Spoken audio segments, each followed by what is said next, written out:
আমরা মেয়ে হওয়ার কারণে আরো যেটা সমস্যা হয়েছে, আমি তো girls school girls college, Holy Cross school, Viqarunnisa college, আমার সব বন্ধু মেয়ে এবং তারা কেউই পলিটিক্সের ব্যাপারে একেবারেই উৎসাহী না।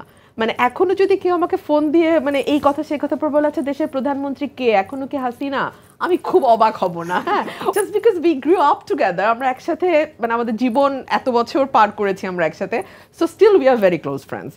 বাট তারপরে যেটা হয় যে এক ধরনের একা একা বোধ হয়, বিকজ আমার জীবনটা এত বেশি পলিটিক্স কেন্দ্রিক, আমার সমস্ত চিন্তা, আমার টাইম ইনভেস্টমেন্ট বলেন, সব কিছুই এত বেশি দেশ এবং রাজনীতিকে ঘিরে যে কি হতে যাচ্ছে।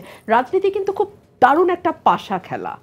আপনি একটা চাল দেবেন, আপনার প্রতিপক্ষ একটা চাল দেবে, আপনার বন্ধু আরেকটা চাল দেবে, এই তিনটা চাল আপনাকে ব্যালেন্স করতে হবে। হ্যাঁ, সো এই খেলাটার মজা যদি একবার আপনি বোঝেন, আপনি এই খেলা থেকে বেরোতে পারবেন না।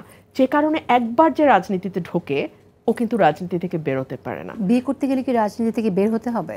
রাজনীতিতে আসবার সাথে বিয়ের তেমন কোনো বিরোধ নাই, তবে যারা রাজনীতিতে একেবারে ঢুকে যান তারা সাধারণত একটু লেট ম্যারেজ করেন। আমার বাবাকে আমি দেখেছি, he got married when he was 52। So বিয়েটা আসলে আমার মনে হয় রাজনীতিবিদদেরও যেটা বলছিল, জেল জুলুমের একটা ব্যাপার থাকে, পলিটিক্সটা কোন দিকে যাচ্ছে সেদিকে ফোকাসটা অনেক বেশি থাকে, সো মানসিক ইনভেস্টমেন্ট যেটা সেটা আর অতটা হয়ে ওঠে না।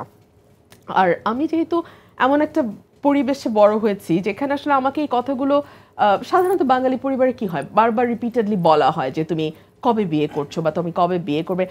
আলহামদুলিল্লাহ এবং আল্লাহকে অশেষ ধন্যবাদ।